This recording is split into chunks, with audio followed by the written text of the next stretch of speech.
I'm your host, Chris Vecchio in New York, Ilya Spivak in San Francisco, Dylan Radigan in Milan. Here to take you through the rest of this hour as the futures market closes at 5 Eastern, 4 Central. If you're on the platform, Tasty Trade, on the website, tastylive.com, come on over to YouTube. Tell us what you think of this market today. Were you trading Oracle? I wasn't. Serious FOMO over here, Ilya, as a bull. Yeah. Dylan, talk about the AI supernova. Their revenue forecasts the next few years are outrageous, and the market rewards them handily with a near 40% gain. Other than that, though, a day of distribution. Not exactly a strong market all around. While the S&P 500's up and the Nasdaq's above water, technically it's only by 0.01%. Otherwise, the Dow, the Russell are leaking lower here. Crypto off of its highs. You had gains of north of 2% for both BTC and ETH earlier, and now that has been more or less snuffed out. Silver did rally, gold did not. The dollar looked like it was heading into a bit of weakness, and by the end of the session, reverses all.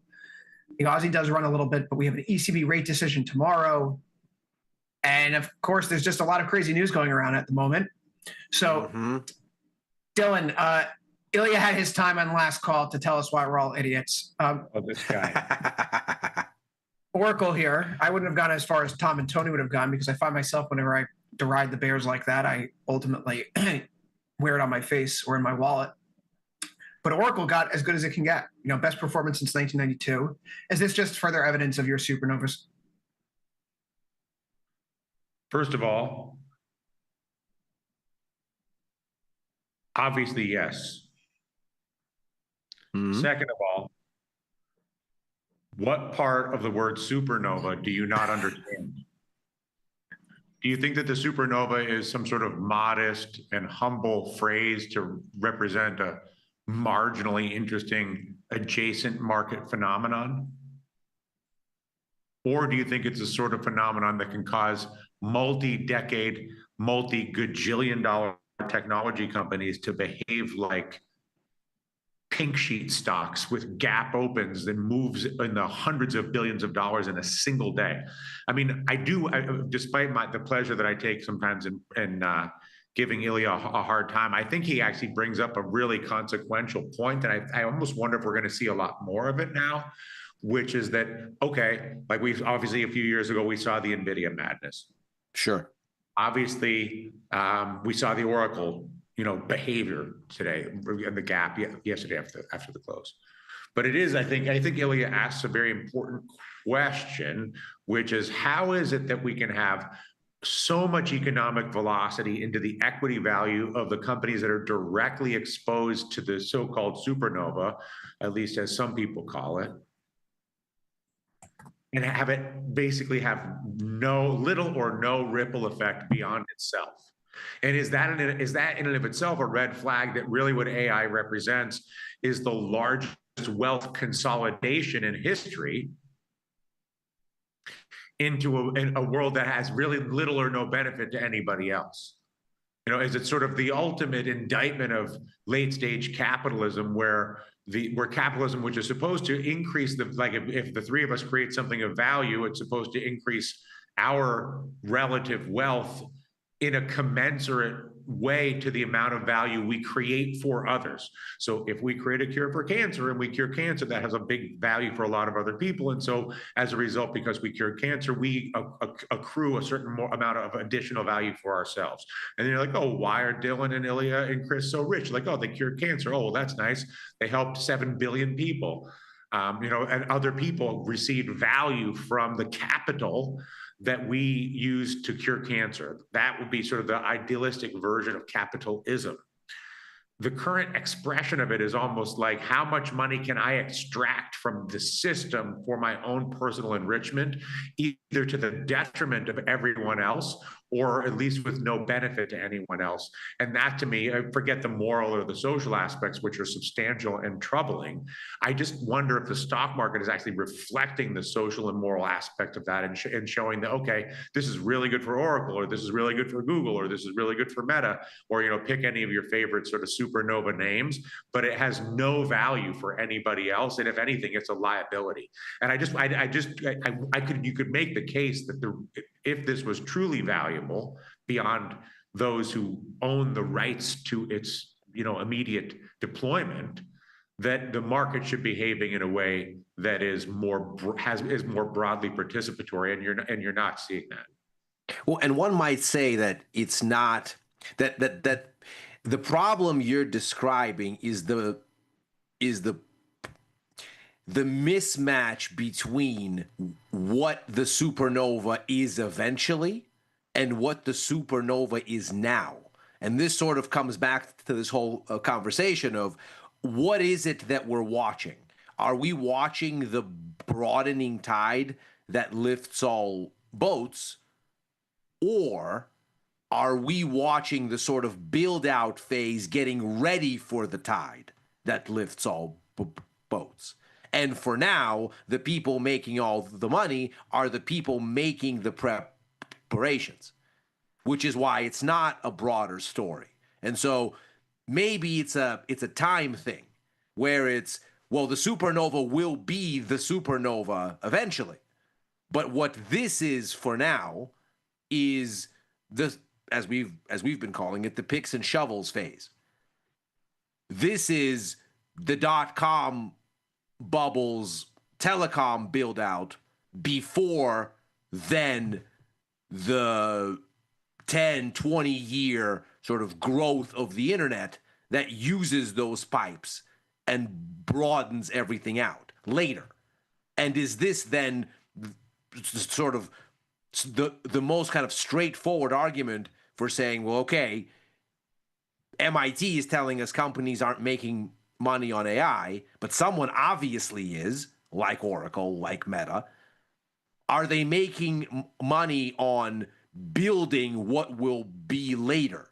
And is this why it's not broadening? And is this sort of what the setup is for a .com 2.0 type of thing, which has happened with every major transformative technology like this, that essentially resets valuations, and then you get the long arc, which, by the way, I am fully on board with. I agree with Dylan about the question for me, is the market valued correctly for what we know about it now? Or do we need this kind of a reset of valuations before the long arc commences? Much as we did the .com bust, much as we did the blow up in railroads, much as we had the blow up in South Sea warrants, whatever, name a bubble that ultimately turned out to be the real deal, just on a longer view.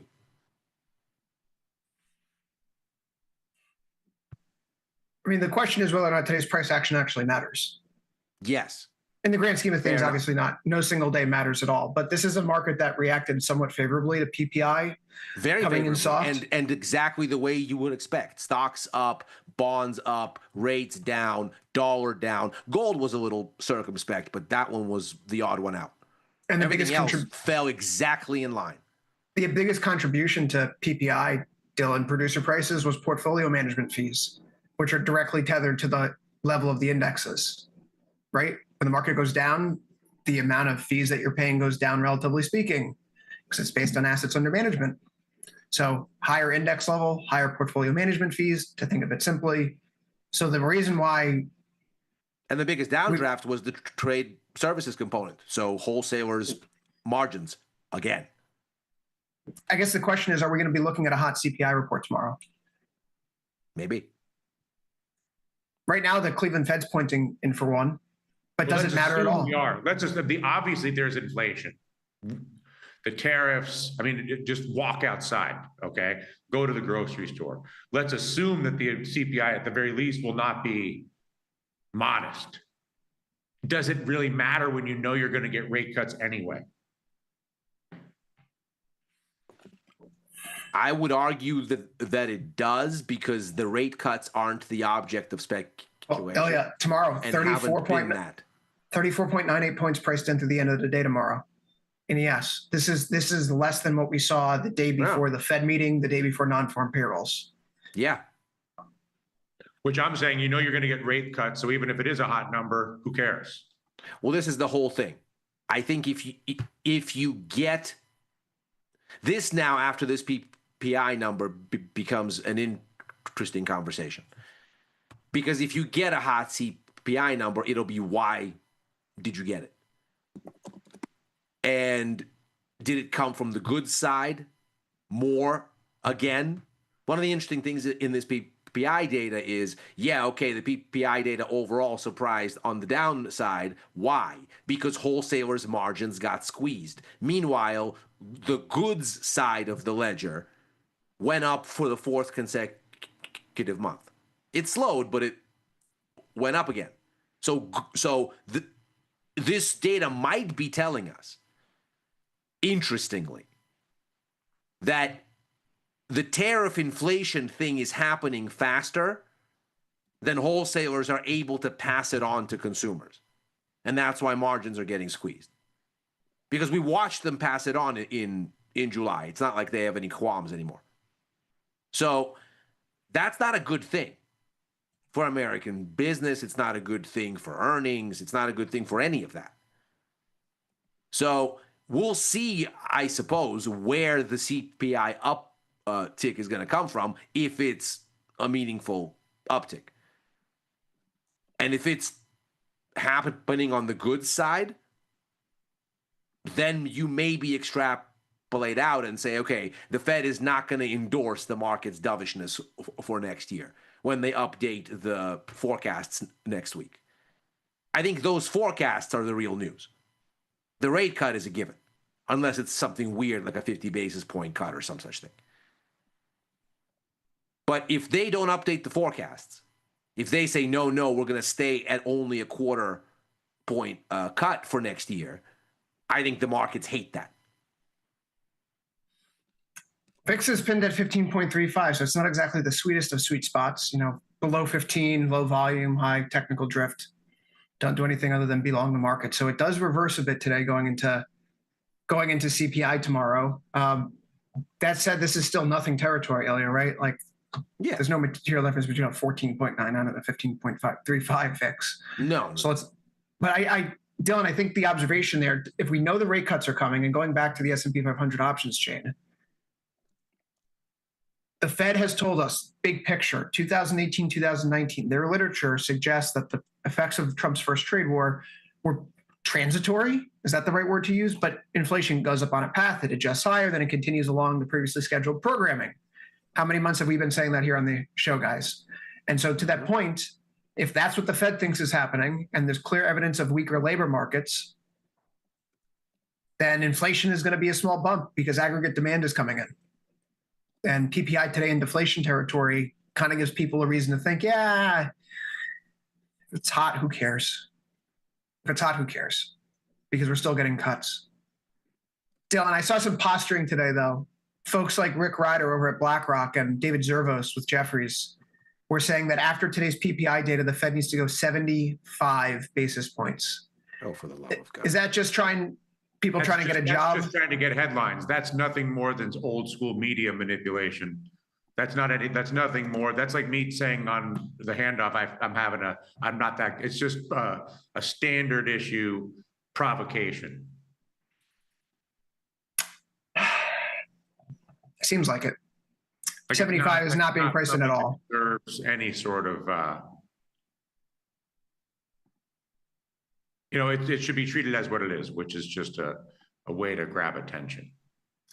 But the question is whether or not we could get 50. That is the more realistic of those two outcomes. The question isn't like maybe we get 50. Ilya, if the Fed saw a run rate of jobs growth that was not 147,000 jobs a month, but was 71,000 jobs a month through March 25, would they have already cut again this year?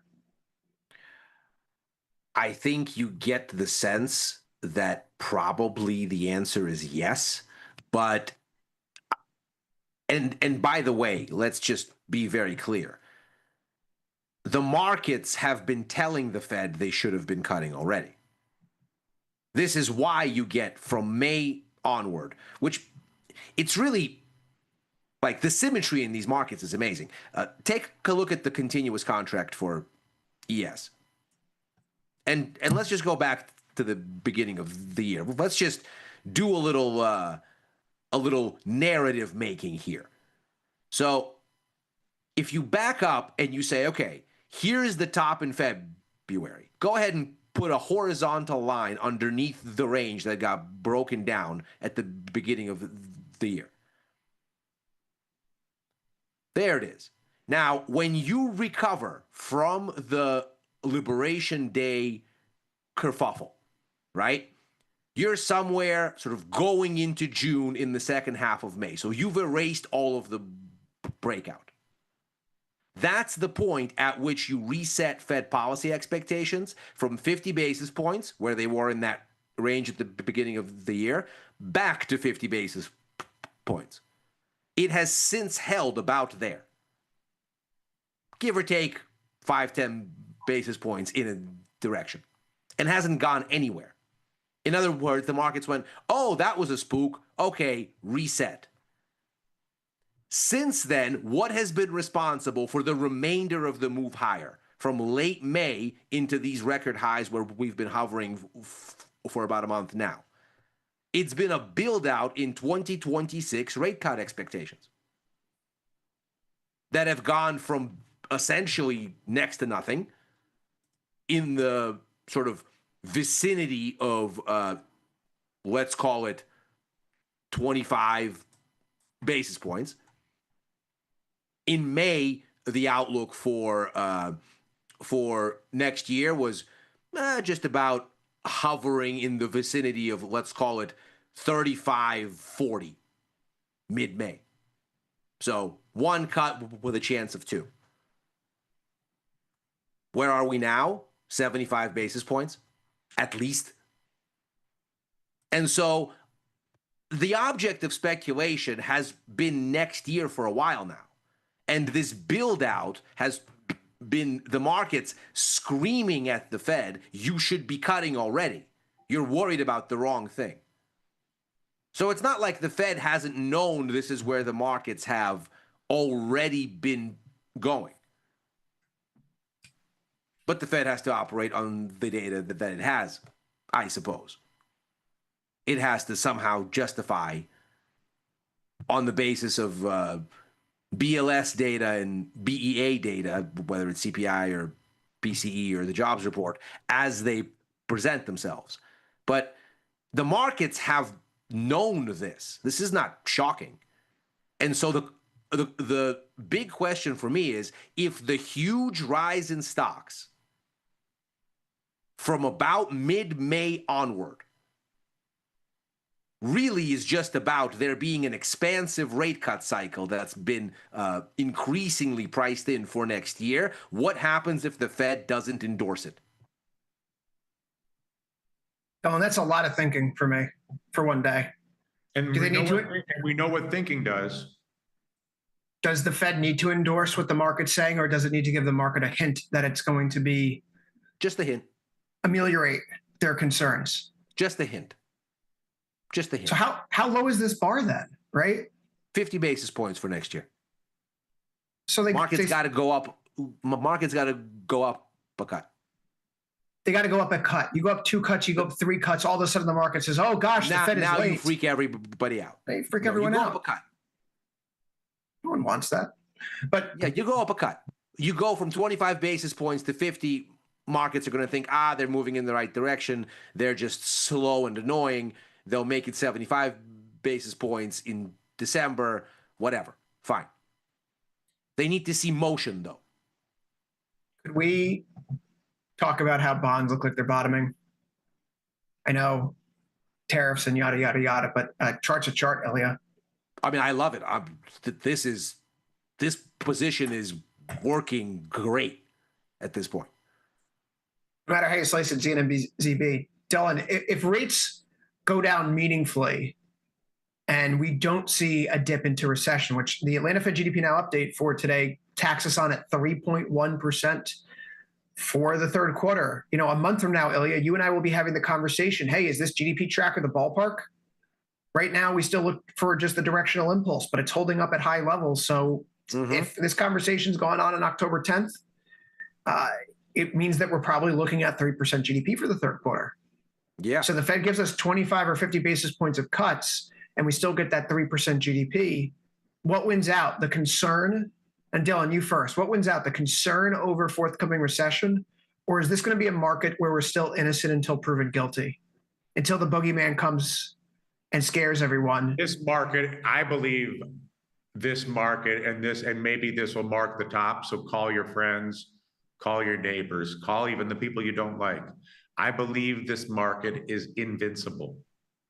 I believe any decline in this market should be bought. I believe the combination of the rate cut dynamics and the supernova make a material, long-lasting decline in equity prices a historical relic.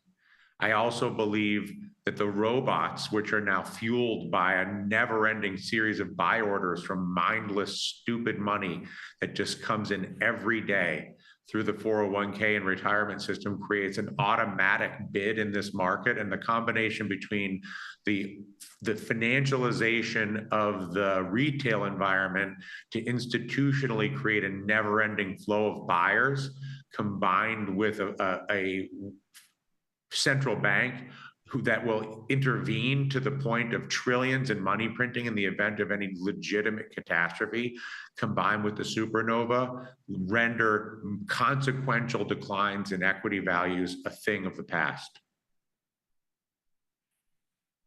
I love hearing that. I mean, if that doesn't mark the top, I don't know what does, Ilya.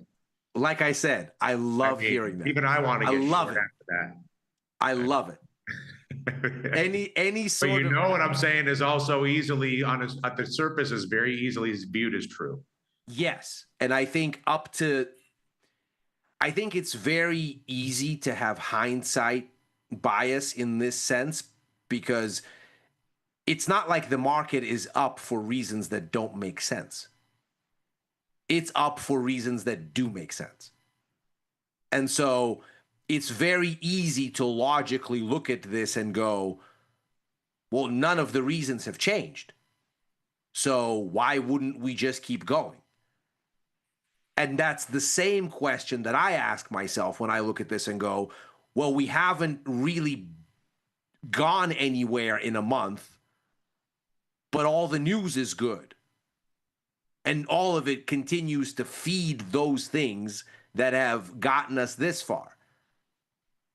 So have we just reached a point where everybody that had to be long on these reasons is already long? And there's not a place to go near term. Nobody is saying that, certainly I'm not, that the promise of AI is not real. Of course it's real. That's not the question. But all of the kind of things that people sort of say, oh, well, the Fed, easy money, blah, blah, blah, blah, blah. Let's go back to 2022. We don't have to go far. The Fed goes on a massive rate hike cycle, the biggest one in 40 years, and the stock market's down all year long. So we don't have to overthink this. We know what happens if the market doesn't get the cheap money that it wants. And we know that this Fed has no issue taking away the cheap money if it so deems, including in back-to-back 75 basis point clips. So the question for me isn't that the AI thing is bad, wrong, a false dawn, all of those things. No, it's none of those things. The question is the market done baking in and extrapolating that narrative for now? And is that why the indexes are so soggy? I mean, sure, they're soggy at record highs, la-di-da. Well, the market is... Now listen, you're being a little bit... the market, what kind of an engine is the market? When you're saying la-di-da to the world's largest capital market, a multi-trillion dollar, the deepest and exactly. robust, but exactly right, yes. Significant reserve of resources known in the galaxy. Shouldn't it be rallying then on all of this good news?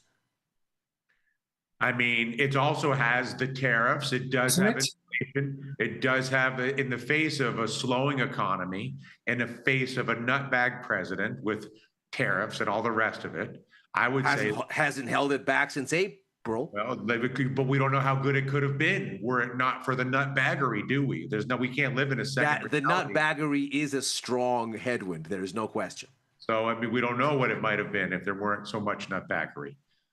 Sure.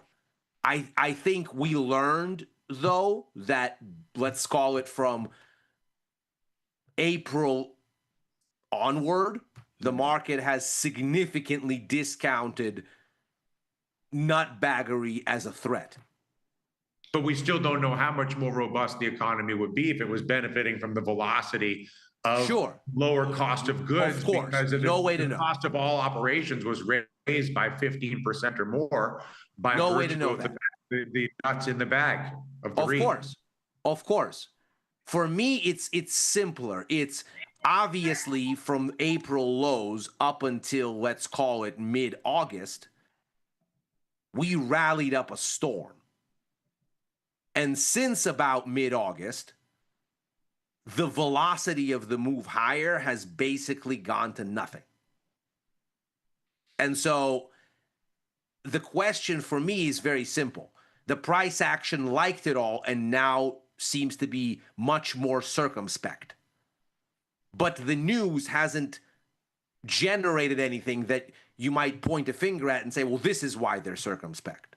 It's not like we grew a new war. We haven't. We have the two that we were paying attention to. It's not like the president has done anything materially different on tariffs. He's been doing the thing that he's been doing. It's not like the Fed has become less likely to cut rates. No. Conviction has been greater. It's not like the earnings from these names have gotten worse. No, they've gotten better. In fact, Meta was explosive. Oracle, obviously, overnight is an avalanche of AI optimism. So why isn't the price action responding commensurate with the news flow when it was obviously very happy to be responding over the preceding 4 months? And what does that say? Because the price is always right. We can make any kind of argument this way or that, la-da-da, but the price action is the price action. Market's going to do what it wants to do. And what it's not wanting to do is make a new high, especially for the NASDAQ, for a month now. Why? That's my only question. We're allowed to have periods of distribution where people take turns being the leadership group. Do we have that? The NASDAQ was super high and charged out of the gates of the April lows, and the S&P 500 closed at a new all-time high today. Closed, yes. Now you're pissing him break off. The high. Now you're really creeping up on it now, Ilya. I'm just saying, what is it that's wrong? Nothing. I mean, the whole point. Are you looking at a different chart than I am? No, because I think we're looking at the same one. I'm long, yes, and it closed at a new high today. As a bull, that's what I want to see happen. New highs on the close. It couldn't even close above its swing high from 3 days ago. Gosh. I'm not saying that this market is collapsing. It obviously isn't. There's no question. My question is, you have all the positivity you could possibly want, including over the past 24 hours. What's all the positivity? This isn't a market of positivity. Not a positive piece of news for this market, and neither is PPI. Yeah, no, that sure is PPI like it is. Is a sign that we're getting deflation a good thing, broadly speaking? I mean, the markets rallied on the data. They couldn't hold it, though. I'm just talking about the price action. Forget what you think, what I think, what Dylan thinks, what anybody thinks. Let's not think. Let's not be look at the price action. Let's not be talking about thinking. Yeah, just look at the price action by itself. Line closes at highest level line closes at ever. Ilya? Do you not? I mean, is it not obvious that the change in momentum here is fading? Because you can look at your slow stochastics here. You could look at your MACD. They're nice little lines that measure momentum. Are they pointing up or down? Well, stochastics just got back to overbought as we broke out, which is nice. But I would argue that during the sell signal period in MACD, right, as momentum comes off, we get a sell signal here, on the 19th? And this at is the close NASDAQ now. Yeah, this is NASDAQ. 23,469 is the close that day. We got a buy signal back yesterday at the close at 23,874. So if you went short on momentum falling apart from one of these indicators, you actually lost money between the signals, which I think when you see that happen in a market, right, it shows you that we're correcting in time, not in price. I mean, maybe. I'm certainly not opposed to that as an idea, but we don't know it. And we don't know it until we break the high. So what's the risk reward thing to be doing? You and I don't know if it's correcting in terms of price or if it's correcting in terms of time. We know that momentum relative to where we were rallying off those April lows has died. And the question is, has it died in a way where the market is going to consolidate sideways, then break higher? Maybe. Not opposed to that idea at all. But it hasn't occurred yet. And instead, we're getting the market unable to rally on unquestionably good news. So, Dylan, there is the whole point when the chat has called this out before, when you, me, Tom, and Tony all get on Ilya's case. And I have that stupid smug look on my face, which is a direct quote from someone in the chat. Especially when you're wearing two shirts. I'm not wearing. I've upgraded to a sweatshirt. So same principle. I don't know what to tell you, pal. I'm wearing 3 pairs of pants today, but you'd never know it because you're too distracted by my 2 shirts. Mm-hmm. Right. So we obviously, so we, CPI comes out really, what's the worst case scenario for CPI tomorrow? Like, let's just get a little playbook tomorrow. If CPI comes in on the nose, there is no worst case scenario. So if it's, let's say it's 1% month over month. Mm-hmm. Right. We're going to get a 4% year over year reading. All of a sudden we jump from 2.9 up to 4. That's not going to scare the stock market. That'd be bad. I mean, you're being extreme. I am. So like, where's the line in the sand? If we ignore anything, we just ignore anything and everything. Buy the dip no matter what. We know they're going to cut rates. What's your problem? Just calm down. Yeah, you're right. I mean, after all, it'd be difficult, but it's like they're going to cut rates. No, they're going to cut rates. There's no debate there. Which what is are why, the best hedges against inflation? That's not a bogey for markets. What are the best hedges against inflation? Real estate, stocks, and apparently gold. That's something that we keep hearing about. Although gold is about to flip the S&P 500, which is really fascinating. It might actually have been outperforming the S&P 500 since the October 23 lows. Ilya, this is a small pullback today, but we do bounce up and basically close flat. 0.1% is nothing. Is the gold rally ongoing? Was this the setback? Get off this boat. You're still holding on long, which is a delight to hear. I'm long gold. I'm long bonds. Both are working tremendously here, and stocks haven't gone anywhere, which on the whole makes today a very kind of successful and profitable day.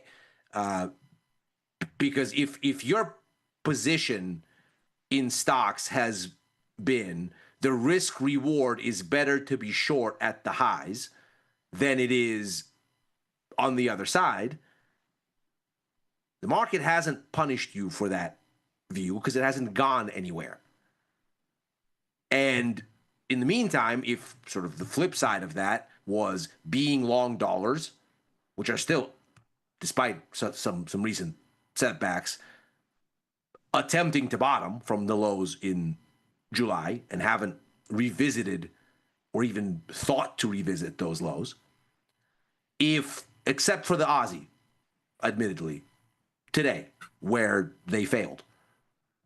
But if the thinking has been long bonds, long gold, long dollar, all of those things for the past, let's call it 3-4 weeks, are working. Gold and the bonds explosively so, especially today. Bonds, gold, silver, flagging. Dylan, all right, now's the time. I want to point out the technicals in this. I did this with Thomas earlier today, but we go to a 4-hour chart and let's look at the number 41. 41 being a line in the sand where Ilya, bullish engulfing bar key reversal. Yeah. Okay, pin bar, bullish engulfing bar key reversal, bullish engulfing bar key reversal. I'm going to go out on a limb and say 41 is the line that we should respect in silver until, well, at least for the month of September. Okay. With that said, if we break through this recent range, we're talking about 41 up to about 42. We're going to do it on a closing basis. We can say 42, a buck. $43 at a minimum seems to be in reach right now for silver prices, assuming this is a bull flag. If this is a bull flag, right? Breakout, consolidation, here's your flag pull, there's your flag forming. It could be a double I don't top. think there's anything unreasonable about that. Right? So if it's below 41, you treat it like a double top, which means you look for a flush to 40, and that brings you right back into the highs you had in July. Mm-hmm. And if you break through 42, you're now looking for a move up to 43, just continuation and simple measurement. So Dylan, volatility is low. It's a 12.2 IVR. I'm still playing in the long silver market with my own 42, 43 call spread here, which if you were to put it on today at 48 DTE, it's still almost a 2-for-1, risking 1 to make 2. Is that something that I could entice you in, even if this isn't a typical tasty kind of trade? I believe you can. I believe you can. Yeah, you can. I'm feeling very sort of risk on these days, so I'm not hard to entice into much of anything. I'm very, between the metals move and the supernova, I have very limited issues with market risk in either one of those things at this point in time. Yeah, we got that company memo where Tom said that we have to start calling you Dylan Dangers Radigan, like Austin Powers. That's me. So I assume that's why that conversation's been going on. That was why I think it was in the employee handbook. It's incredible how important it is for the business, generally speaking. Central to the entire undertaking. It's the reason why we keep the lights on. Okay, so we were talking the past few days about a move through 114 here in Bitcoin, talking about a potential turn. You're not going to see it marked on the close here on the daily chart, but with the post-close move, we've started to poke up through the 114 figure here. Yeah. So gold, silver, Bitcoin's now bouncing back, right? It's 3.5% off the lows since the start of September. Ilya, is this all anti-fiat posturing?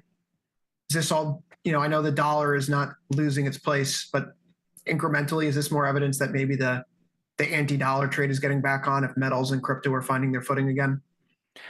It's interesting that gold is doing what it's doing and the bonds are doing what they're doing. And crypto obviously looks very, very different. I mean, yes, of course, we have a nominal kind of creep higher in crypto since the beginning of September. But if you had to kind of rank your anti-fiat sort of animals, and let's say we'll just take gold and Bitcoin as sort of versions of an anti-fiat animal. One of them has a clear sort of risk appetite exposure, and one is gold. Which one appears to be a chart that's pointing from the bottom left to the upper right, and which one is a chart that appears to be the opposite? And what does that then say about the state of risk appetite? So if you take two assets and you say, well, this one is sensitive to risk sentiment, and this one is just anti-fiat. Just anti-fiat is just killing it out here. And Bitcoin obviously is not. Now, maybe we got a breakout today. It's a little bit narrow for my taste. If you take a look, I think, at a daily or even a weekly chart, there's a really sort of clean line in the sand on this thing. And you're right, we might have to go to the continuous contract here. On a daily or a weekly, I think you can very clearly see kind of where the underside is that we're testing. It's tough to say that it's broken. It's getting there, maybe, but it's still kind of in a fuzzy spot, which is not, I would think, unusual. CPI is tomorrow. That's a big input into all the things that Bitcoin cares about, be it anti-fiat things or risk sentiment things. So maybe this is a kind of early nod. It's certainly doing better than stocks today. There's no question about that. We'll see. But it's not doing nearly as well as bonds are or gold. And the dollar is holding up. So I don't really put the metals and this in the same box. I put this and stocks in the same box. Maybe this and silver are a little bit more adjacent, because silver is another one of these things that has kind of both sentiment things and anti-fiat things going for it. And silver is not looking as good as gold either. So if you wanted a little bit of confirmation there via a different asset, it looks like in those things where anti-fiat and sentiment are mixed, the sentiment is the drag. I see a market that hit former highs and broke through back in July and has pulled back into those former highs and is now rounding out into a little bit of a former resistance turn support kind of situation. So if BTC, I mean, like that's maybe we're gonna keep spending the money, aren't we, Ilya? We're gonna keep spending the money. It's entirely fair. The question is, where do you go here? Because just as you are retesting former resistance as support, on the top side, you're testing former support as resistance. And you have both of those lines on here. And it's tough to say whether you've kind of cleared this way or that. So this is a test, and we'll see. It's a test. It's happening. Ethereum not quite as strong, but likewise getting a little bit of a bounce today. Once more, failing around 4,500, not quite able to climb through that zone there. Dylan, what's the most interesting piece of news in the market right now? What's the thing besides the supernova, of course, which I actually brought this up, but we never touched on it. More and more companies reporting, citing AI in their earnings, Q2 versus Q1. Infotech still 65 or so, but financials up by, just a casual 60%. Industrials, healthcare. Curiously, I found this interesting. Utilities aren't mentioning AI all that much, even though you'd think data centers would be a big part of why the utility companies have been so strong this year so far. I mean, I guess that's kind of where I was going to go when you were saying a sort of non-AI and sort of just split the difference with you.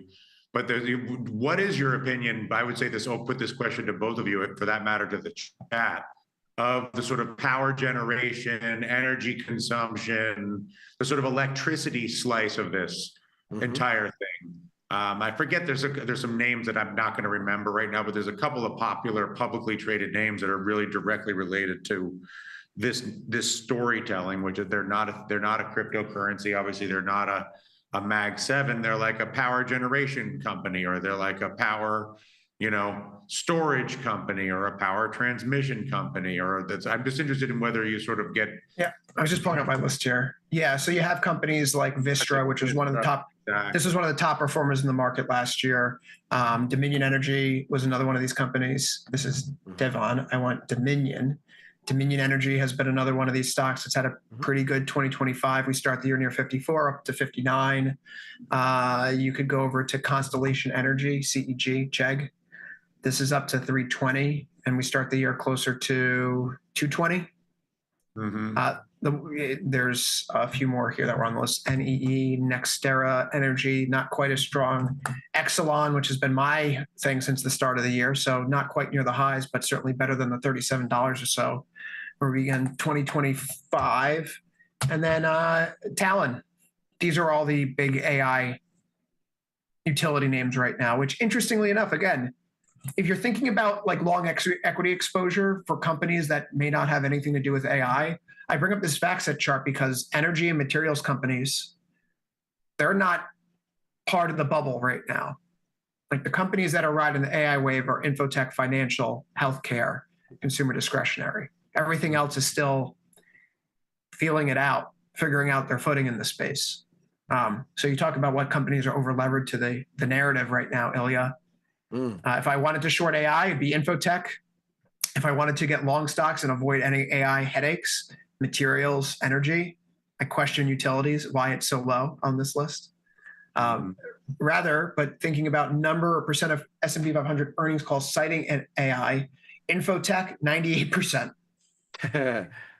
Finance, 70%. Communication services, 67%. On the other end, consumer staples, 38%, right? Materials, 31%.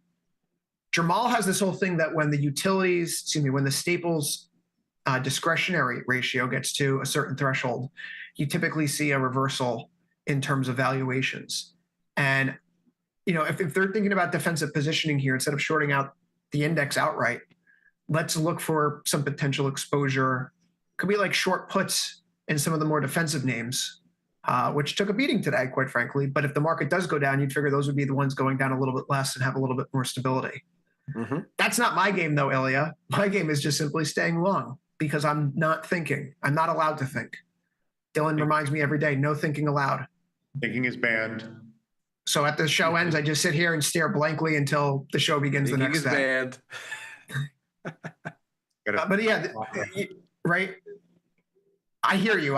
There is part of me that's like. I mean, I just want to go back to that set of bar chart you just had up. Isn't that what risk on looks like? I think so. Yeah. I mean, for individual names, clearly. I mean, let's look at a chart of Oracle. Let's look at a chart of financials, services, real estate, and then staples are, that's risk on in a nutshell. Yeah, I mean, sure. When you look at the individual names, and that sort of speaks to what we were saying at the top of the show. I mean, look at Meta. When you look at individual names, it's all there. You'd think. Well, and financials have been in the steady uptrend. That's sort of the weird thing here. That's why it has this kind of grasping at straws kind of vibe. I don't know. When the nation's largest bank is holding up the way that it is, Dylan, it's so hard to get bearish on the broader market when everyone is looking at banks and treating them sacrosanct like they have been. I mean, again, put a line at the August high. Like, this is not the August 24 high. No. This past August high. Because we've rallied quite a little bit from last year. We have. Just go ahead. I mean, have we gone anywhere? Have we gone anywhere? I mean, legendary hater. This is my question. Why aren't we going anywhere? And is this just a rising wedge? I mean, the answer is we're rotating around inside of ourselves, establishing a new, unprecedented higher level for equity values that's as within a smidge of the highest possible level. I think that's completely fair. The question is, let's prove it with a clean start of the next leg up, and I'm with you. I think that's a completely fair assessment. But it is an unproven one, or at least one that has not been validated by the price action yet. And maybe it's just a matter of yet. But it hasn't yet. Dylan, we got a few minutes left here. There's obviously some terrible stuff going on in the news today, and Overtime doesn't shy away from stepping on the thorny topics. I'm absolutely enraged. I mean, earlier this year, we had the Minnesota State Senator, Melissa Hortman, and her husband killed at their home. And today, apparently, Charlie Kirk was shot and killed, as President Trump just said on Truth Social. It's been confirmed now? Apparently, which is, 31 years old, two kids under the age of 5. This is when are we putting the genie back in the bottle, Dylan? When is this Charlie Kirk murder today is the latest indication of the most dire consequences of political extremism in America, and it is horrifying and tragic. And we can all go back to these different examples, including the attempt on President Trump's life during his campaign, for that matter.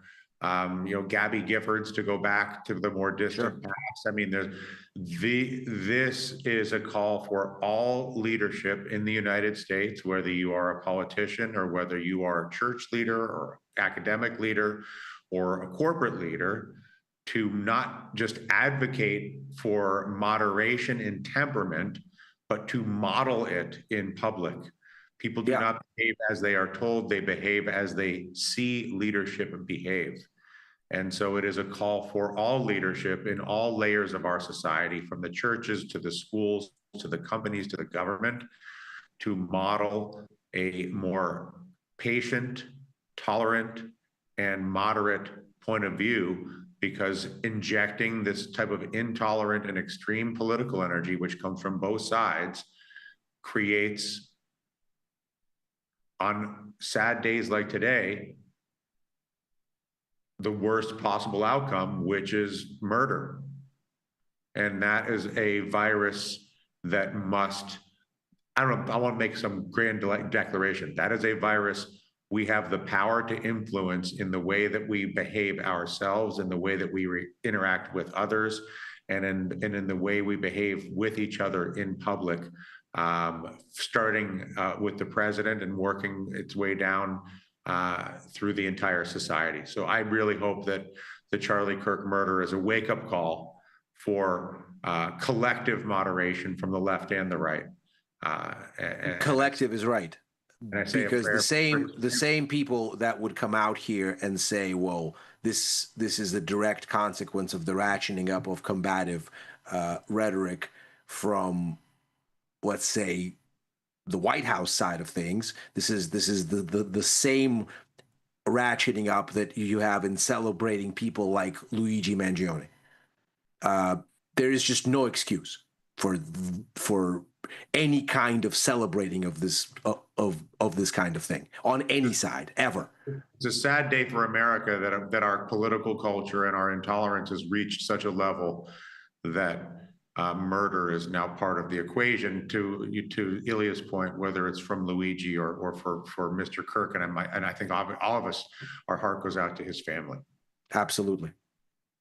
Yeah, I'm thinking of his wife and kids. It's terrible. And if you're shooting people in America for political reasons, you're not a patriot at all.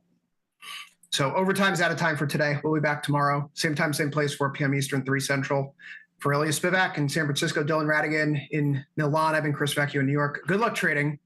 More Tasty Live after this with Ilya and Macro Money. See you there, everybody.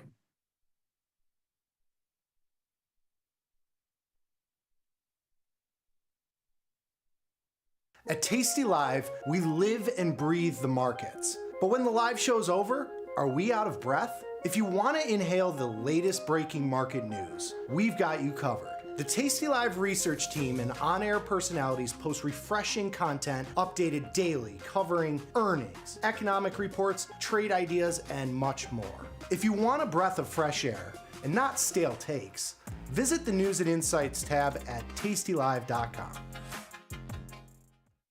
The market doesn't stop, so why should you? Diversify your portfolio with stocks, options, futures, crypto, and more from Tasty Trade. Focus on the markets that matter to you. See the odds before you trade using curve analysis, IV rank, and more tools. Get industry insights that help you find your next trade right where you need it. Tasty Trade. Download today. If you had to swap jobs with somebody else in this office, who would you pick and why? Oh, if I had to swap jobs, I kind of like the idea.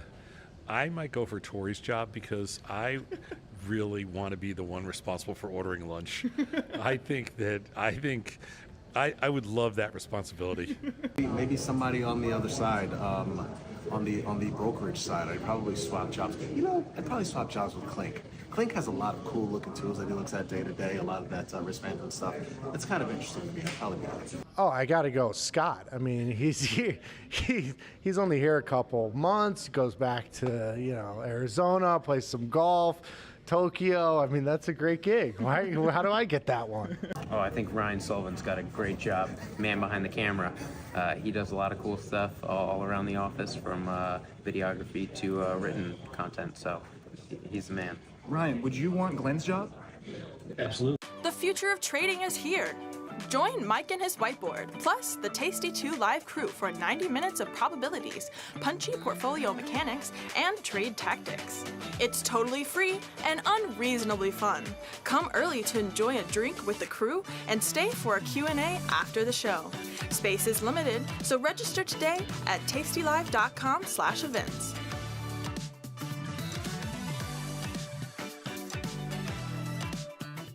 Tasty Trade has crypto, and you can trade with zero commissions. Bitcoin, Ethereum, Litecoin, and more.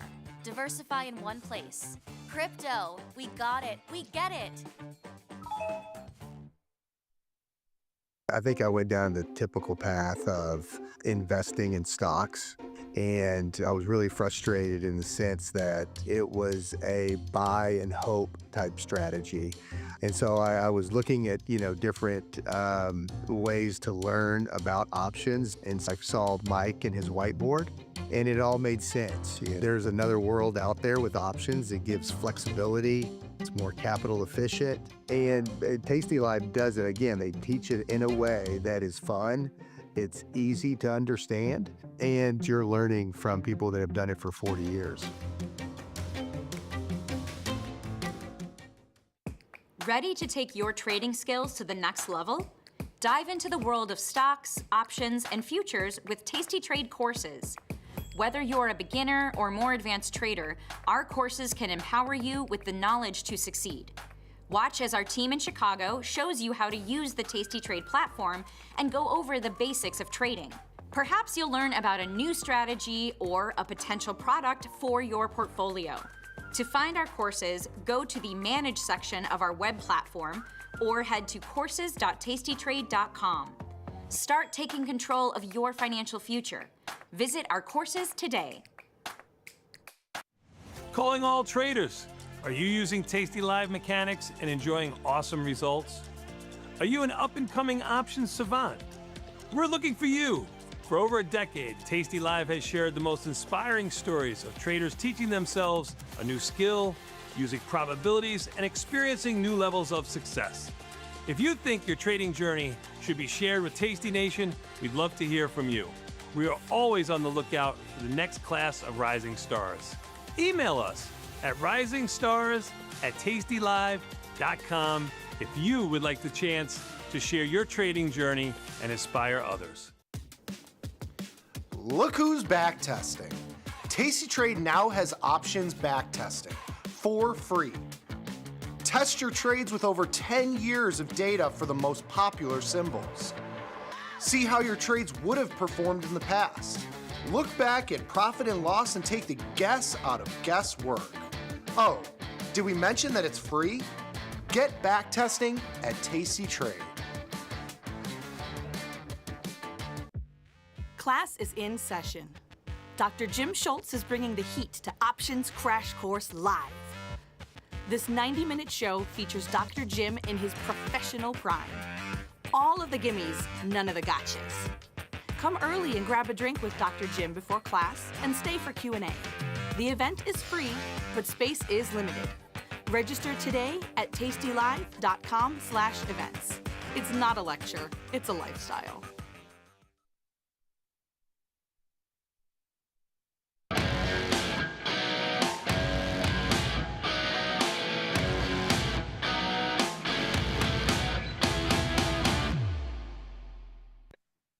Stock markets get the inflation data that they wanted, at least to start, but they struggle to make hay of it. What's going on, and will we finally get a little bit more conviction when we see the same, perhaps, or at least when we get to the other side of the big inflation news coming up in the next 24 hours? That's what we are going to tackle here on Macro Money. This is Ilya Spivak, head of global macro here at Tasty Live.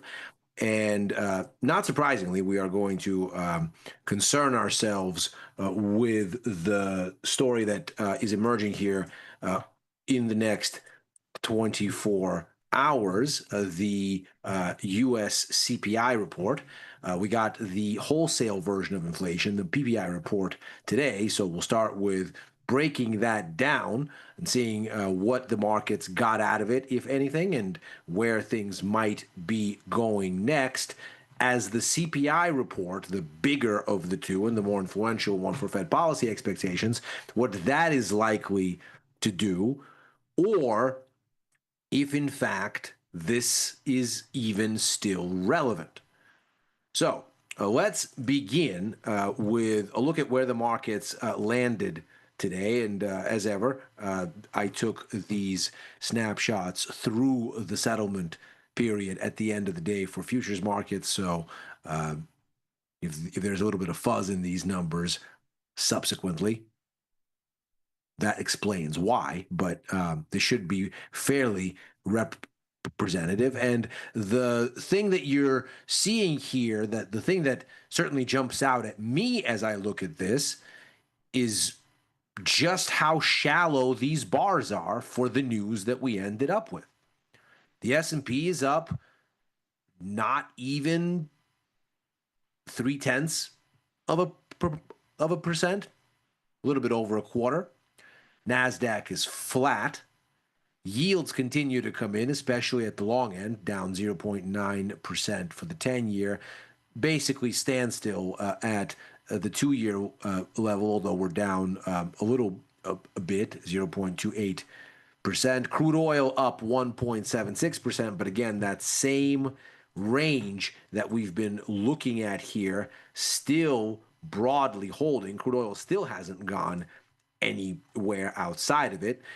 If we consider, we've basically been oscillating between about 61.5 and 66 essentially since the beginning of August, so over a month now. But the broader story is that we've had a midline of, let's say, around the 62 figure on the WTI benchmark, and that's been a sort of center line for a broader range between about 54 and 74, and we've been pinned at that center line, give or take, essentially since July. And so there's a swing here, but there's not really anything to make of the swing from a macro perspective where you could point the finger and say, well, this is what's going on. This is a reflection of a broader story. No, crude oil seems to be off by itself, doing its own thing, and that's been the case for weeks now. It continues to be so. Gold, nowhere. Euro, nowhere. Yen, nowhere. So the dollar a little bit stronger today across sort of the anti-fiat alternative as well as its major counterparts. In fact, just a touch stronger. And all of this starts looking very interesting in the context of the actual news that hit the wires. Before we get there, though, consider the week so far. Stocks certainly on the whole higher, about 0.75% apiece for the S&P and the NASDAQ. Front-end rates, though, a little bit higher. The 2-year up 1.05%. Gold a little bit higher, 0.7%. The dollar on the whole stronger. So that's not exactly lining up with a broader dovish narrative. And the rates at the long end, that's where you seem to have the heaviest pull, down 0.6%. So the markets, as relative to where they were last week, are not all too different and seem to be somewhat coasting. The view on equities is certainly a little bit better than how we closed last week. That much is clear. The likelihood that we're going to get a Fed rate cut next week seems all the way baked in, because if we see what's going on at the front end, it isn't following through on last week's losses. Crude oil is up, but it's up in the context of a larger decline last week, hence the range. Gold is perhaps the one that's holding up best, up another 0.7% after last week's almost 4% surge and the prior week's almost 3% surge. Bitcoin is up, but again, in the context of a 6.9% sell-off before it, it's sort of clawing its way back to erasing that decline rather than seeing some meaningful upward trend development. Now, we got a little bit of a preview of what's going on with this week's major narrative, which is, of course, the inflation story. And what we ended up with was data that meaningfully landed in the risk-positive camp, or so you would think.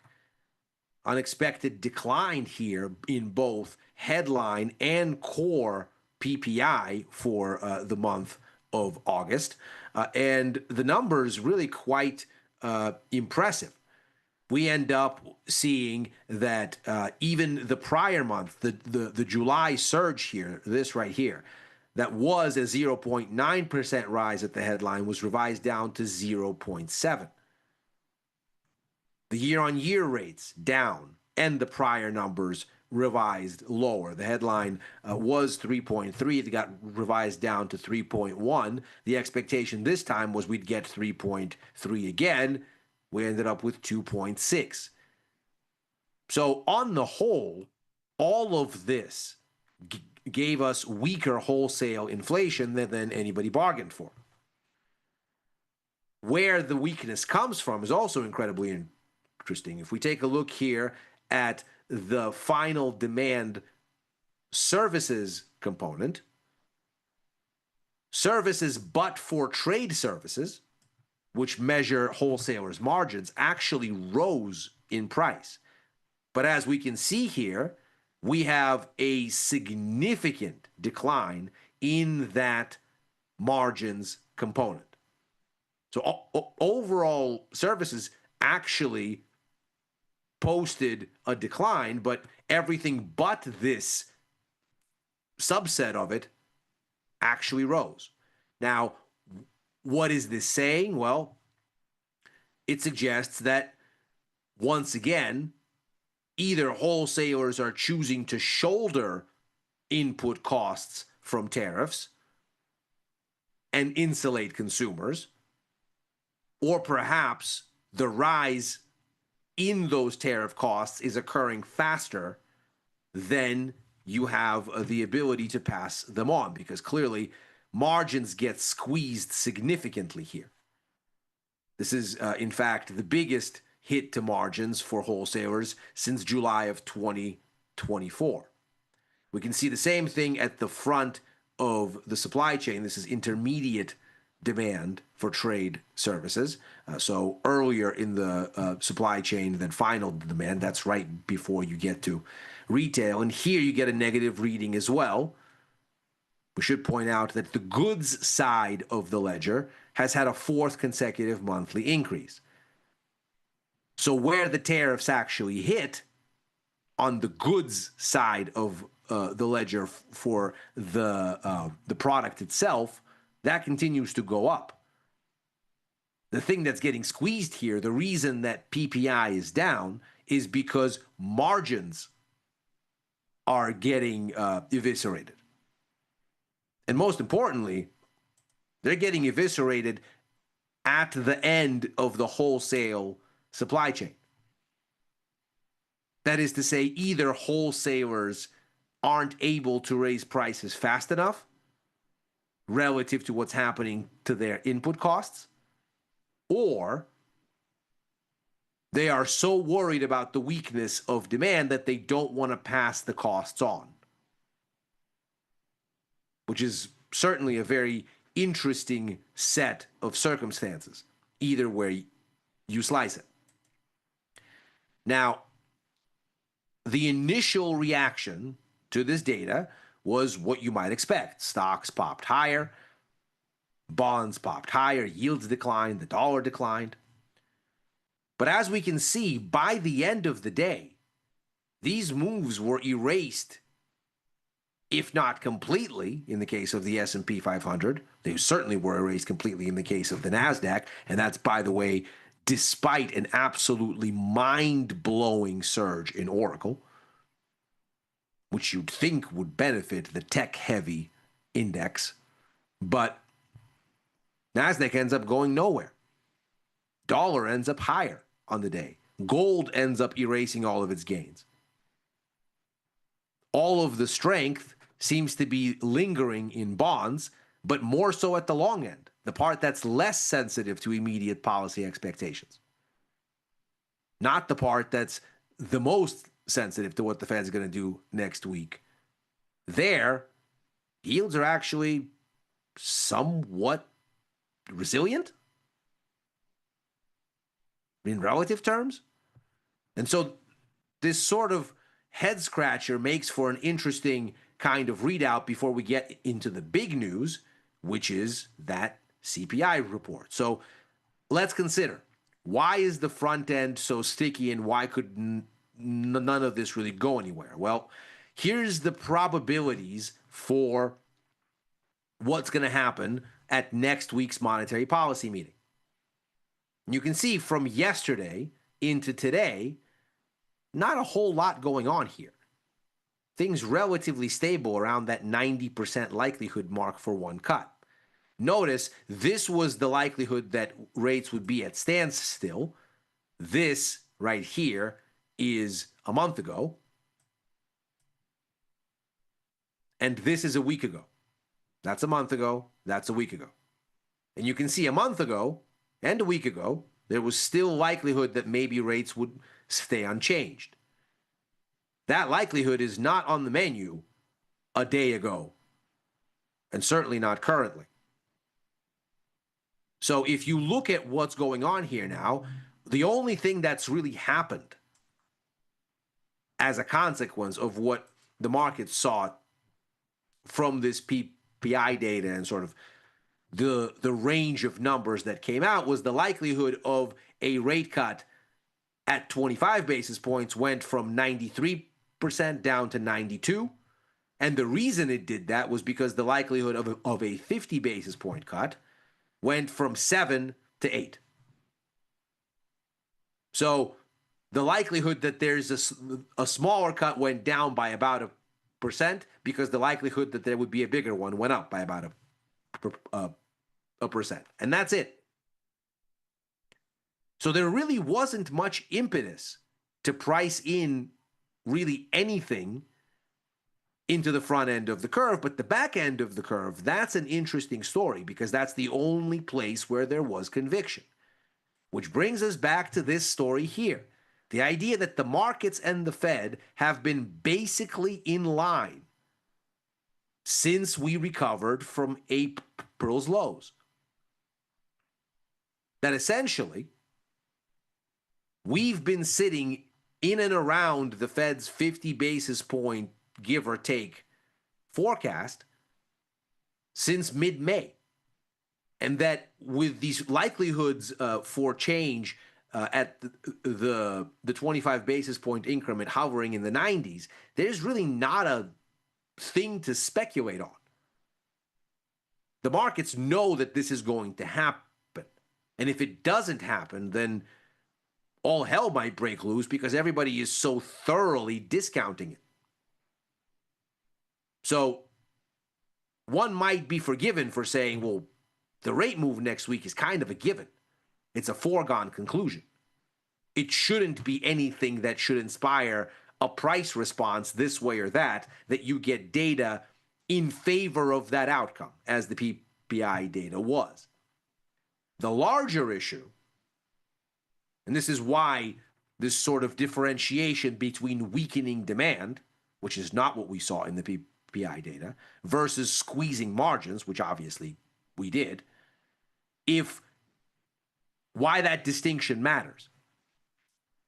because it doesn't extrapolate neatly into what happens next year, where the big discrepancy seems to be, and where the real event risk for next week's policy announcement lies. The Fed is going to update its summary of economic projections. They said in June there's only one rate cut coming next year, and the markets think there's at least 3. So there's a big, big gap. Moreover, if you look at the way that this has evolved relative to the S&P, we can see here is the recovery from the lows, both in sentiment and in rate cut expectations. It runs through mid-May. In mid-May is where you rebase to where you were on the stock market, which broke out here, and on policy expectations for this year. Here. Full reset. The big difference is then what happens on the outlook for next year, where things move all the way out to this expansive, dovish view, and which seem to explain how the S&P 500 has found itself here. Because if they're moving together here, the policy outlook and stocks, because the scare is growth, and once the growth scare goes away, they both rebound, at least until this point, everything that follows is divergent and seems to reflect hopium for cheap money. Interestingly, the US dollar, of course, declines as all of this is occurring, but as of July, it stopped falling, even as the outlook gets more dovish, seemingly suggesting that something here is amiss, that for whatever reason, this is not a growth story and more a sentiment story. And this is perhaps why the dollar, a go-to safe haven, outside of this spook right here, which obviously the markets have now moved through, that's what you'd think would happen. You'd think cash would be relatively well supported, if there were, in fact, a sentiment concern. And if this melt-up was mainly a sentiment thing and not a reflection of sort of hard-nosed fundamentals. It is with this in mind that, of course, we focus on the big data. August CPI report. The expectation is that we're going to get a 3.1% year-on-year core rate, and that the headline will go up to 2.9%. Now, this is interesting in the sense that if we look at what this means for the headline, it does mean a rise. That would be the highest reading since January, 2.9%, whereas for the core, it would be unchanged from July. And so perhaps this is the kind of thing that the Fed can say, well, you know what, we care more about the core than we do about the headline. Surely we have no agency over global food and energy costs. So as long as there's nothing untoward occurring here at the core, we can justify these cuts. And again, the market thinks the cuts are coming, so that part isn't controversial. It's really the risk that there is an upside surprise in this data that then throws off the Fed's ability to come the market's way on the outlook for next year. Now, if we look at the way that this has behaved recently, we can see, especially if we squint here, there's a narrow outperformance on realized data here at the headline. This is the blue relative to the Cleveland Fed's nowcast. We can see, of course, these things fall very, very closely. That nowcast is quite good. But we can see that for June, for July, the results have been tending to surprise a little bit higher. We can see that there was a bit of an underperformance at the core relative to expectations over May, June, but it seems to have evened out in July. So if anything, there seems to be a slight bias to surprise higher at the headline, but not in any kind of a catastrophic way. Moreover, if we look at the numbers here for the sort of 6-month annualized, 3-month annualized dynamics of inflation, something the Fed looks at closely, we can see here the trend really since the beginning of the year has been toward the breadth of this cooling, even as from March onward you get a pickup in monthly increases, both headline and core. So you go from very low readings here, even slightly negative on headline, to obviously meaningfully higher ones, but momentum in inflation hasn't seemed to pick up on the whole. So ostensibly, the Fed can justify this cut. The question is, can they justify more next year? And so one might wonder if the Fed goes up to 50 basis points here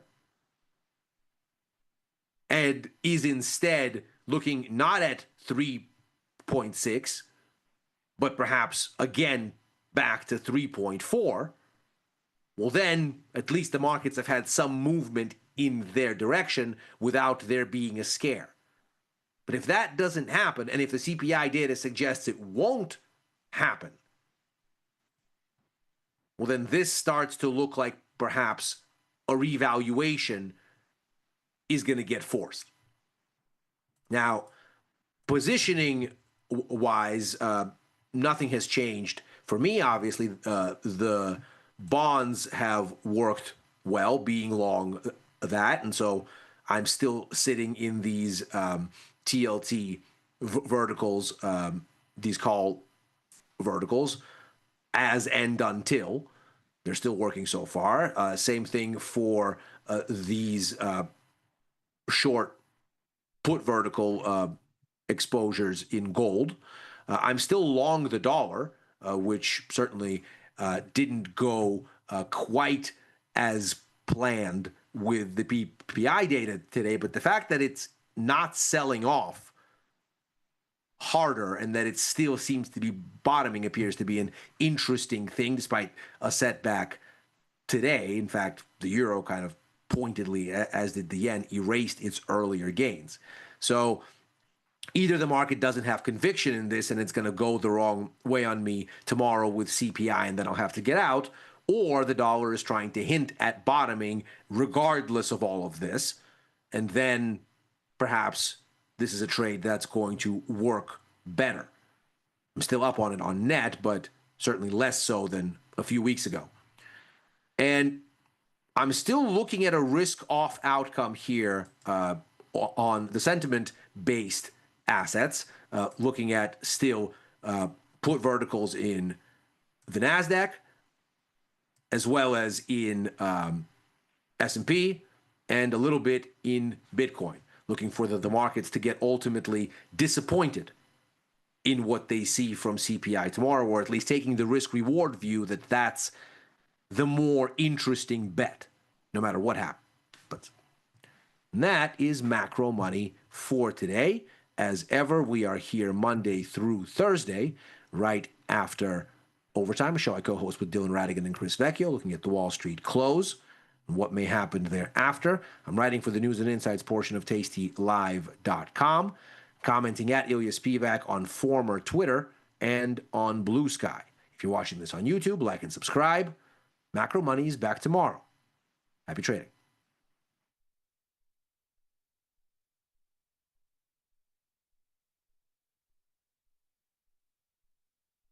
Global markets never sleep. Explore them with Forex, now available on tastytrade. Get in on over 80 Forex pairs, 24 hours a day, 5 days a week, with the Forex platform that adapts to your style and speed. FX marks the spot. Trade it on tastytrade.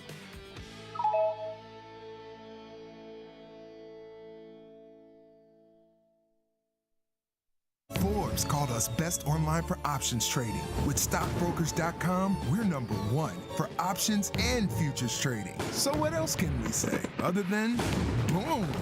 Trade like a trader. Tasty Trade. Make your move. Traders, start your platform.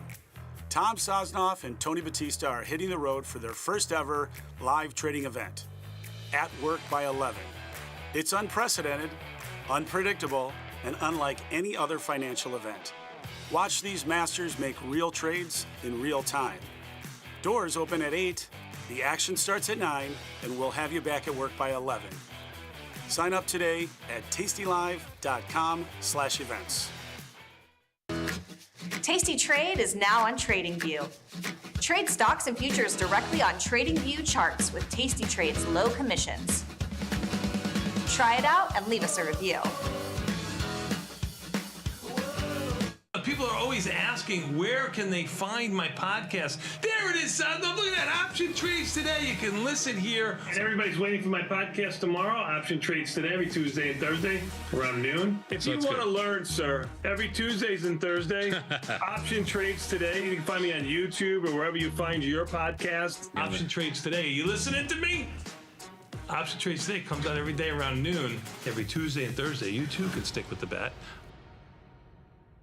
Tasty Trade has crypto, and you can trade with zero commissions. Bitcoin, Ethereum, Litecoin, and more. Diversify in one place. Crypto, we got it, we get it.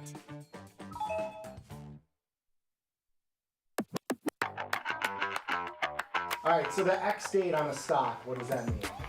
The X date for a stock refers to the X dividend date, which refers to the dividend of that stock. So if you have a short in the money call and the extrinsic value is less than the implied dividend, then you would be at heightened assignment risk. So the X dividend date is something you want to make sure that you are aware of so that you can either roll or close that position to avoid that extra assignment risk. What does it mean when you hear the term pin risk?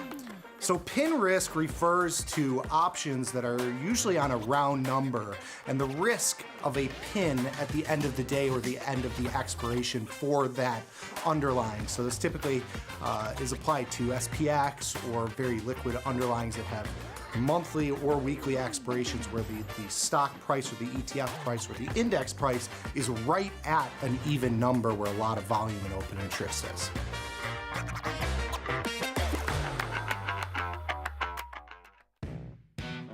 Got trader's block? We've got the cure. Get data-driven trade ideas with Cherry Picks, our weekly newsletter that gives you insights into the market. Sign up at tastylive.com/newsletters. In the world of investing, a beast lurks between the numbers, ready to pounce. Some traders hide from it, some ride it.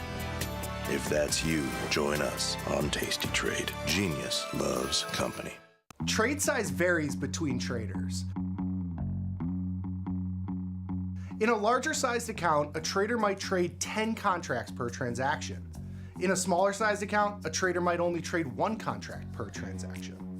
The term tranche allows us to quantify and size to a common denominator.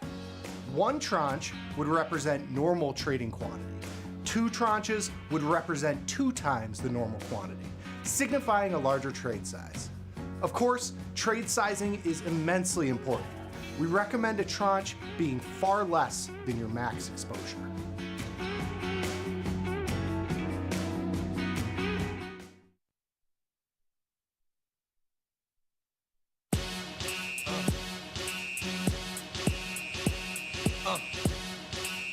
All right, we're back. Tasty Crypto Show. I'm Dan Cecilia, and with me today is my sidekick, Shelly.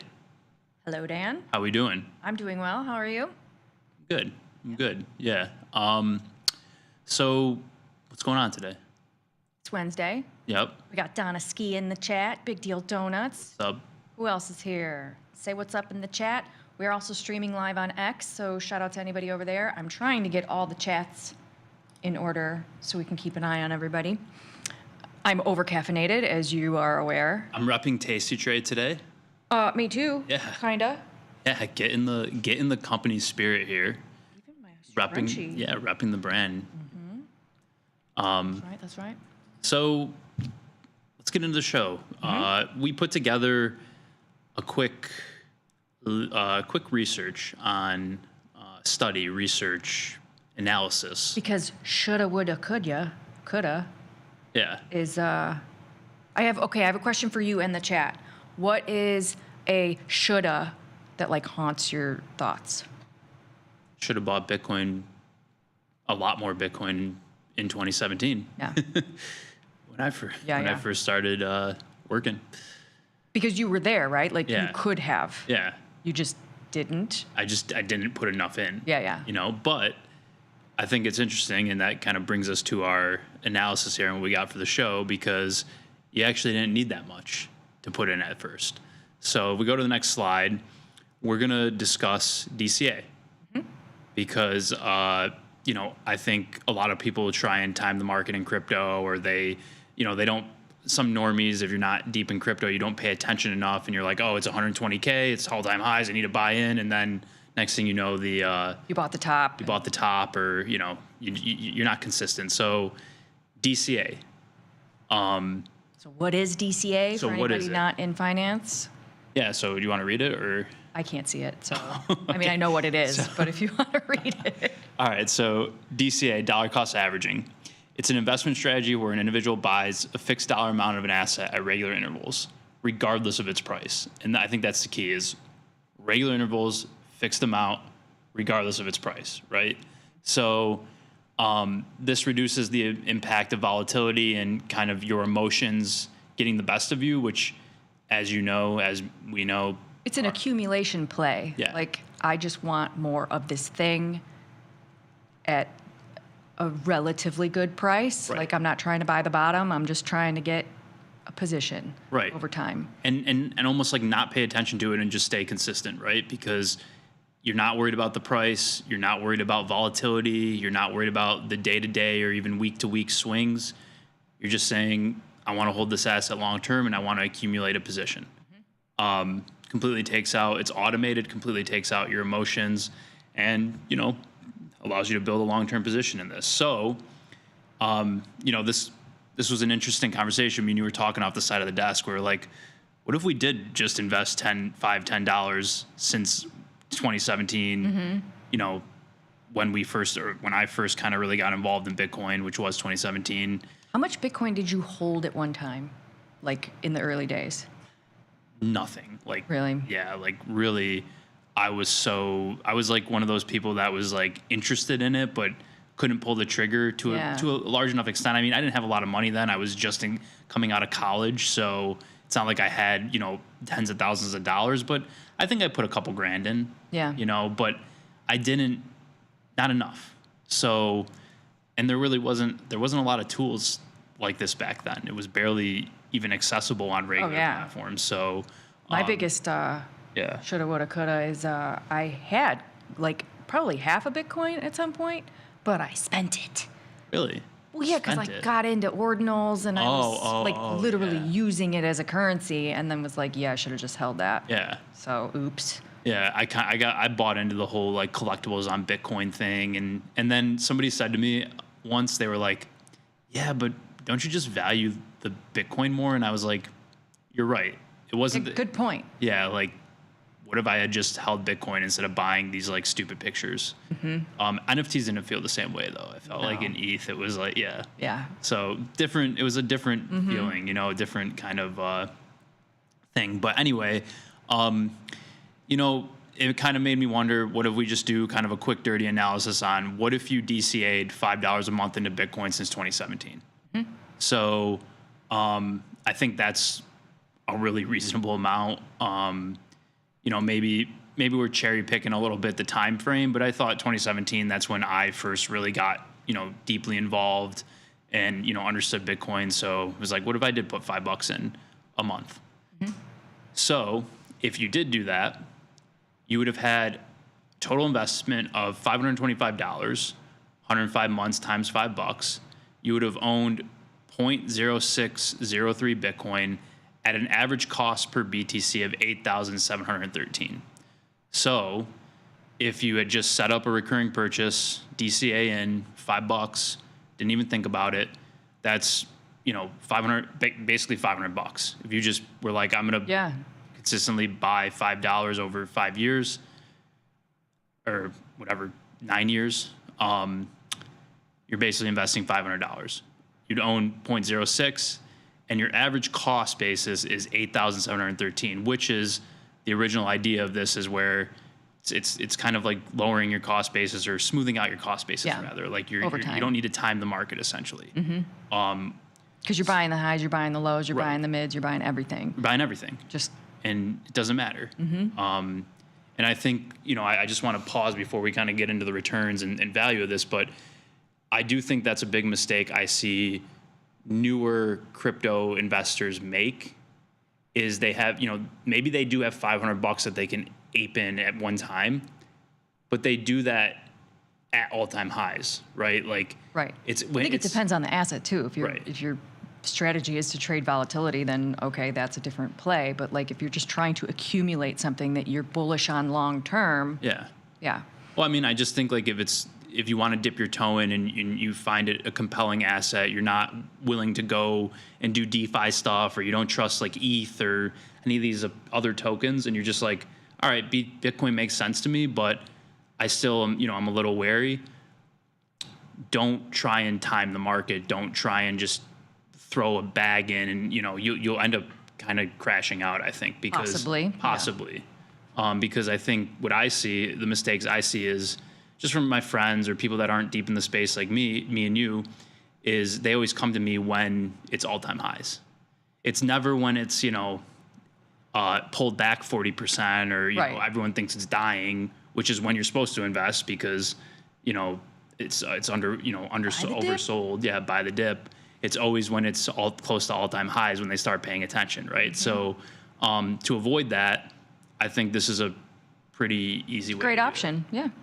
Do you have any DCA set up on? I do.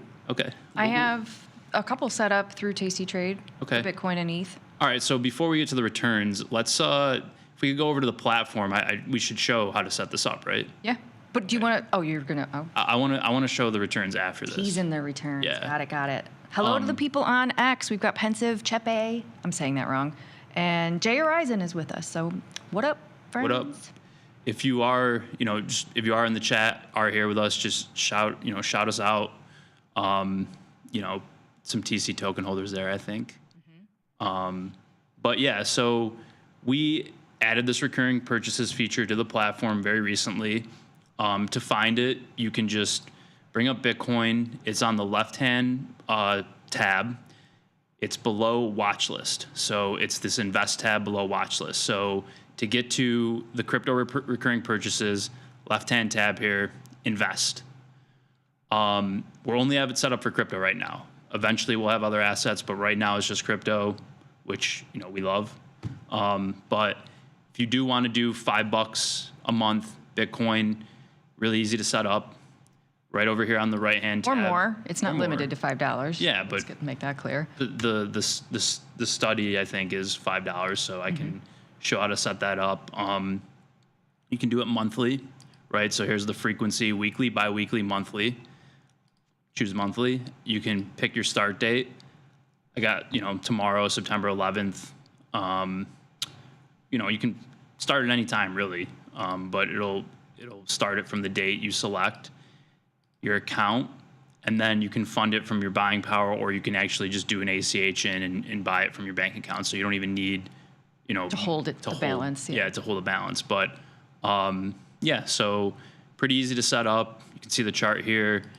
It'll give you the overview. $5 a month, monthly, starting tomorrow, Thursday. Estimated total cost, $5. Buying power effect, commissions, $0 commissions, obviously. So you can submit that, and or you can go back and edit it. So I guess I'll throw it in. Set up a $5 purchase. Nice. I also have Aave and Link set up because those are two tokens that I'm trying to accumulate. Accumulating. Yeah. Is there any other tokens you're looking at? So, what do you have set up? I have Bitcoin and ETH. I had Sol, and for whatever reason, I turned it off, and now I have regret because I want more Sol. Not too late. It's never too late. I'm going to get in there and turn a bunch on. I might just throw like $5 at everything. Yeah, right. Why not? So let's see the results of if we could go back in time, shoulda, woulda, coulda.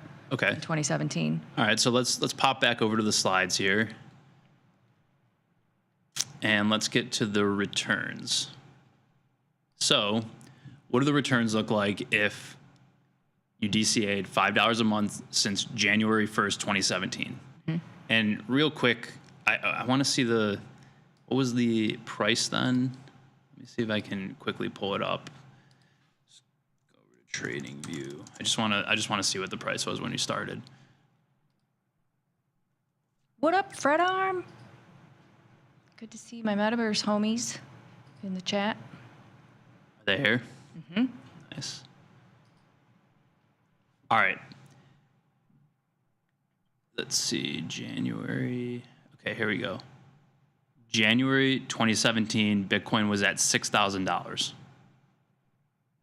So if you started this January 1st, 2017, you'd be buying $5 worth of Bitcoin at Bitcoin $6,000. It's currently 113,000. So let's see. You'd have a total return of 1,202%, which is an annualized return of 34.4%. Total profit of $6,311, and your portfolio value would be $6,836. So you're basically like 12xing your portfolio value. That was like an original $500 investment over that time frame. You're basically 12xing that, which is a crazy compounded return, 34.4% per annualized. So yeah, if you literally just said, I'm going to buy $5 and not look at it for 9 years, 8 years, 9 years. Not a bad passive return. Right. So I think that's why we wanted to show that, because that shoulda, coulda, woulda.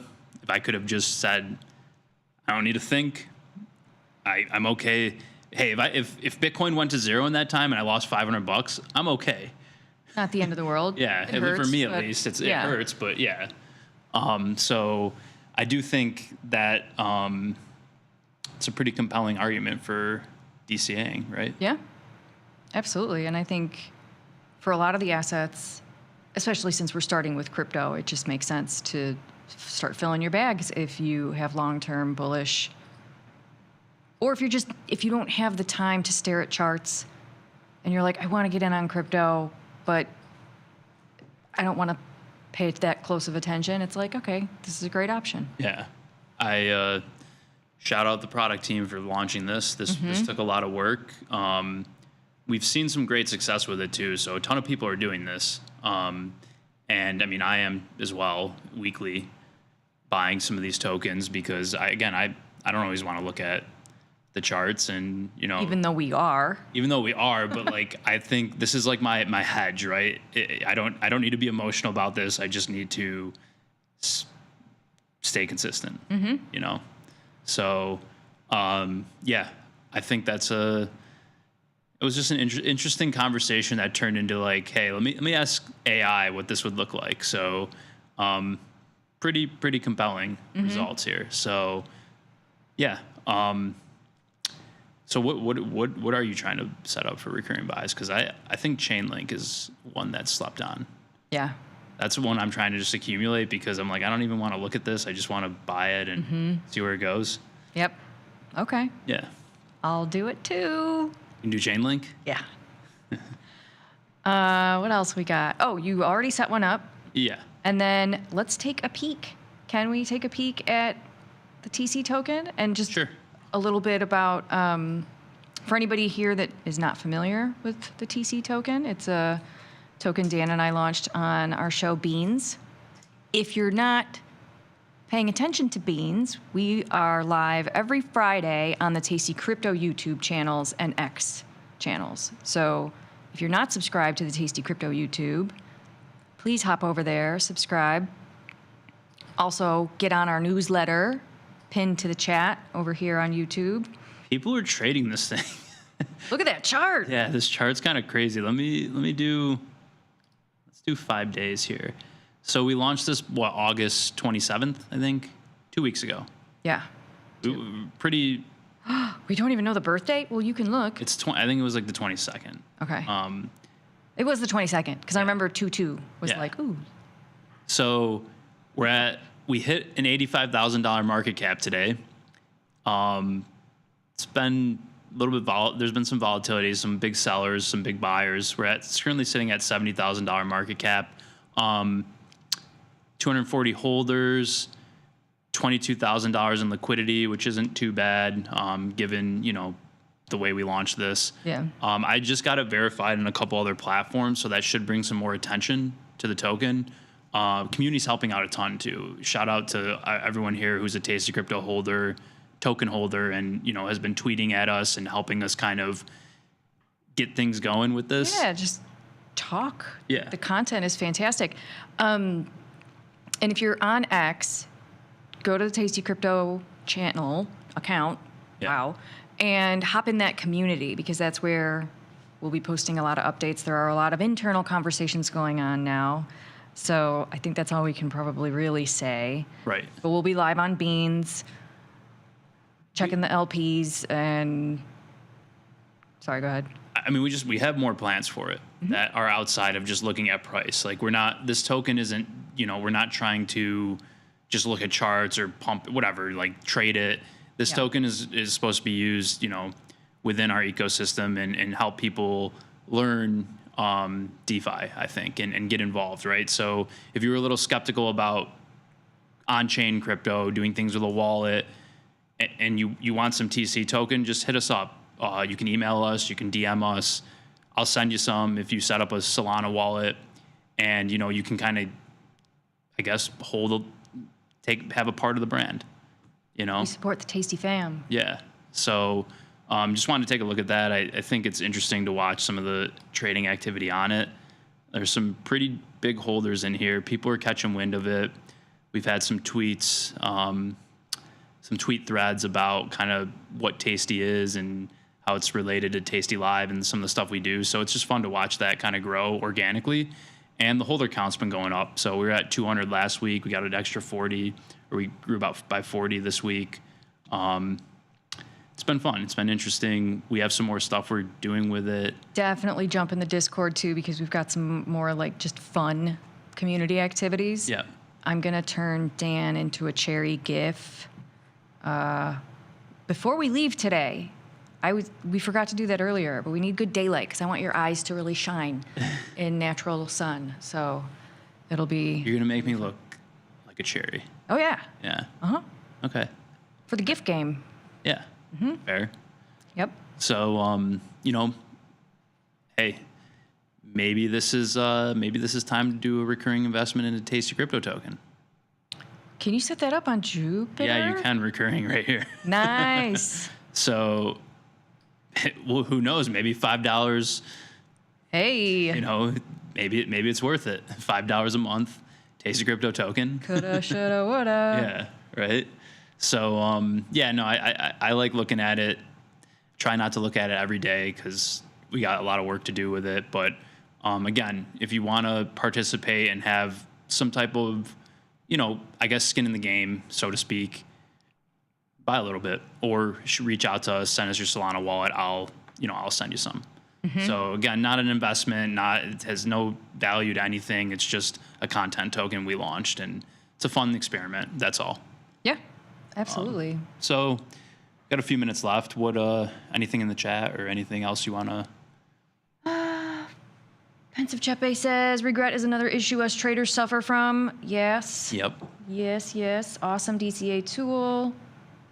Let's see, the YouTube chat's popping off. Look up Ash Finn. Is that Bags founder, yeah?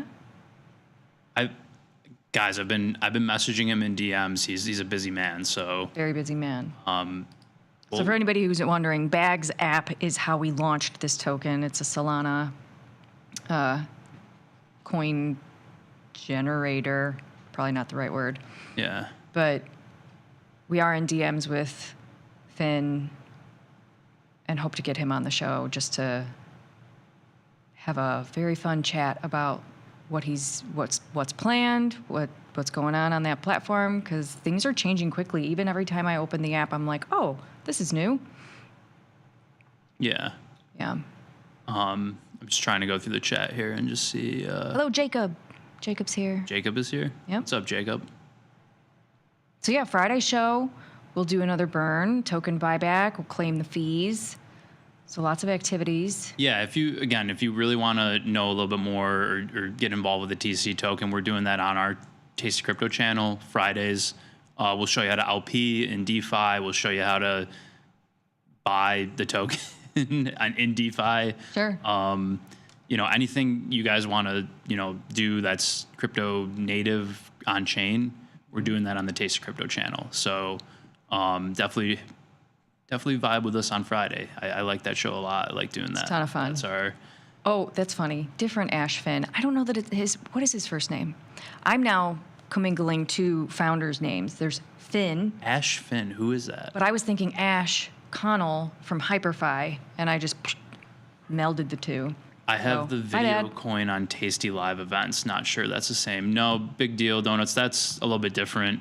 Or not the same thing. This is an actual crypto token, I On think. Solana, yeah. Yeah, on Solana. That's not sure. That must be tied to some of the content they do. On Tasty Live, rather. It's nice that you've all built an interesting community around learning about crypto apps and investment. Thanks, Donna. We appreciate that. That's been the goal all along. We're glad that you're here with us and Learning with us. Learning with us, yeah. Even launching this token has been a learning experience. Like, Yeah. Dan's launched projects, I've launched projects in the space, but every time it's like, whoa. Right. But it's always all about the people. Yeah. Like, isn't that the common denominator in crypto? Yeah. Community The community, like is everything. and getting them involved like early, right? Imagine if you could have helped us build Tasty Trade 11 years ago, 12 years ago. So, yeah. Any other questions from the audience? Anything you guys want to know? Drop it in the chat. We can go over it real quick. We got about 2 minutes left. Mm-hmm. But throw that slide up for the newsletter, just because if you're not on it, Or set up your recurring investments. do that. But Not financial advice. Tasty Crypto newsletter. Sign up at tastycrypto.com. It's literally the first it is the landing page. Just enter your email. We send out a weekly newsletter. 2 a week. 2 a week. Midweek market update.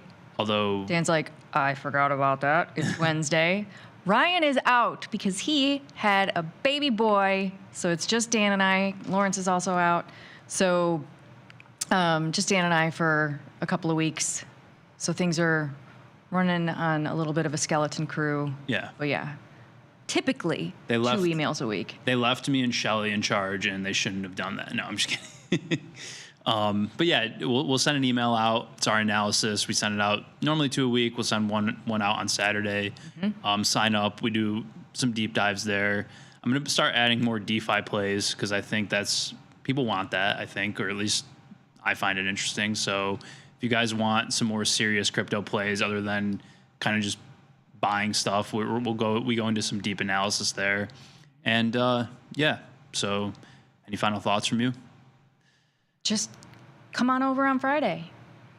Friday morning, 9 a.m. 9 a.m. Central. Beans, where we spill all the crypto good stuff. Yep. All right. Well, that's it for today. I'm Dan. Hold on. We got some. Data trader. Can't be Daniel Master Lock without the lock of the week. I haven't been doing the lock of the week. That's so true. But shout out to Theta Trader, because that's like Yeah. a loyal reader. Yeah. Al, how can I ask for some tokens? Come over on the show on Friday, 9 a.m. Join us. Drop your Solana address in the chat or shoot us an email with your Solana address. I'll send you some. I'll send you some. Streams live on Tasty Crypto, X, and YouTube. Yeah. And then one more real quick. I just lost it. Oh, how's Solana different from XRP and other coins? Solana's an entirely different chain. It's a layer one. Solana has real users, okay? Whoa. So it has real users and real volume, and it's fast. So That's a hot take, Dan. XRP is useful, but Solana has users. Let's just put it that way. Mic drop. All right. Thank you, everybody, for being here, and we'll see you Friday. Yep. Peace.